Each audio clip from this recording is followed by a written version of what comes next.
Bienvenue sur LinguaWire français A2. Aujourd'hui, nous avons deux histoires. La Malaisie et Taïwan, puis les batteries en Espagne et au Portugal. Pour vous aider à comprendre cet épisode, retrouvez les transcriptions. Vous avez aussi les traductions en anglais et le vocabulaire expliqué sur linguawire.com.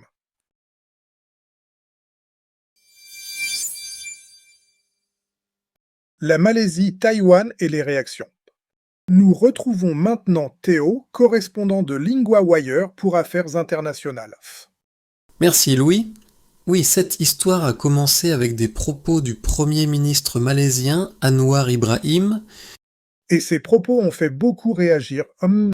Oui, dans une interview ce mois-ci, il a dit que Taïwan est une partie de la Chine. Il a aussi ajouté que cela était accepté par tous. C'est une phrase très forte. Pourquoi cela pose-t-il problème? Parce que la Malaisie dit depuis longtemps qu'elle ne veut pas choisir de camp. Elle ne veut pas prendre parti entre la Chine et les États-Unis. Je comprends. Et il y a aussi une question sur l'usage de la force, non?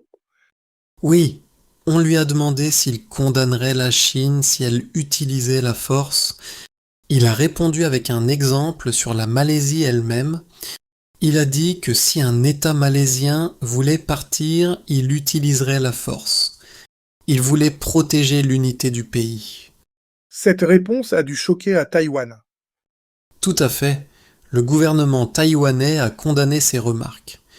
Il a dit que ce soutien à la Chine pouvait nuire aux entreprises taïwanaises. Ces entreprises veulent investir en Malaisie. Donc on parle aussi d'économie, pas seulement de diplomatie. Exactement. Taïwan est un grand producteur de puces et il investit beaucoup en Malaisie. C'est important pour l'industrie des semi-conducteurs du pays. Et la Chine, elle a réagi comment? Le gouvernement chinois a salué ces propos. Un porte-parole a rappelé que Taïwan fait partie de la Chine. C'est la position de Pékin. Mais ensuite, Anwar a un peu nuancé ses paroles, si j'ai bien compris. Oui, il a dit aux médias locaux que la Malaisie respectait la Chine. Mais il a aussi parlé d'une solution pacifique. Il parlait des tensions autour du détroit de Taïwan. Et il y a une autre pièce dans ce dossier, non? Oui, quelques jours plus tard, il a aussi parlé des défenses de Sabah. Il a cité des installations militaires soutenues par les États-Unis près des Philippines. Donc ces mots sur Taïwan arrivent dans un contexte plus large. C'est ça. Certains analystes y voient un rapprochement avec Pékin. D'autres disent que la Malaisie garde surtout une logique de prudence et d'équilibre.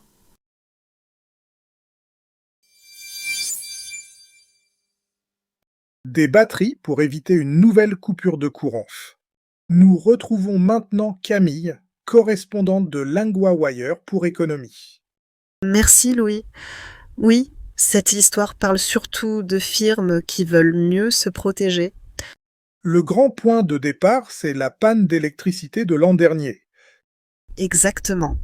Le 28 avril dernier, l'Espagne et le Portugal ont été dans le noir pendant plusieurs heures. Cette coupure a causé du chaos. Beaucoup d'entreprises ont compris qu'elles étaient trop fragiles. J'imagine des usines à l'arrêt et des produits perdus. Oui, c'est arrivé à Fribin, une entreprise de viande dans le nord-est de l'Espagne. Les lignes de production se sont arrêtées d'un coup. Beaucoup de viande a dû être jetée. Donc la perte a été directe et très concrète. Très concrète, oui. Un responsable a parlé de pertes de plusieurs centaines de milliers d'euros. Après cela, l'entreprise a décidé de revoir son plan de secours. Et ce n'est pas un petit projet, j'imagine. Pas du tout. Fribin a besoin de beaucoup d'énergie, surtout pour la réfrigération. L'entreprise a acheté un premier module de batterie en juin 2025, puis un second en juin 2026. Donc elle investit sur le long terme. Oui, pour environ 1,5 million d'euros au total, avec une aide en partie venue de fonds européens. Et Fribin n'est pas seul dans ce cas. Non. En Espagne, le stockage par batterie a presque été multiplié par 7 depuis l'an dernier. Des projets plus grands sont aussi prévus. Ce qui est intéressant, c'est que la crise a accéléré les décisions. C'est exactement ça. Au Portugal aussi, des entreprises ont avancé leurs plans. Vista Alegre, grand fabricant de porcelaine, a installé des systèmes de stockage. C'est pour mieux faire face aux coupures. Et les batteries servent à autre chose qu'à tenir pendant une panne. Oui, elles peuvent aussi aider à vendre de l'énergie sur le réseau général. Pour certaines sociétés, c'est donc une protection. C'est aussi une nouvelle source de revenus. Les clients demandent aussi plus, si je comprends bien. Oui, les fournisseurs disent que les besoins ont changé. Aujourd'hui, beaucoup de clients veulent une coupure de secours presque invisible. Ils veulent ça sans interruption nette. C'est logique pour les hôpitaux ou les centres de données. Exactement. Et les délais de livraison deviennent aussi très serrés. C'est à cause des programmes de fonds européens.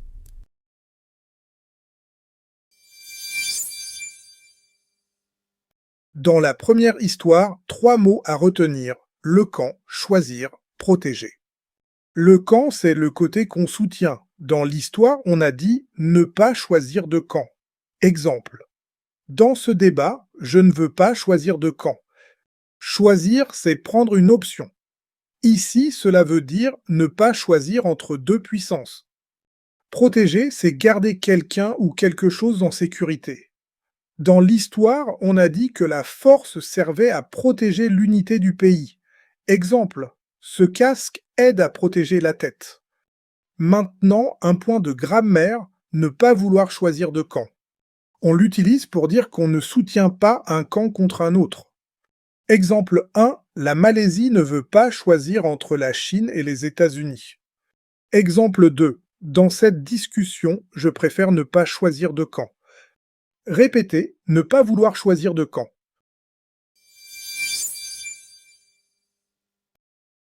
LinguaWire isn't only a podcast. Every day, the lead story becomes a personal language lesson in your classroom.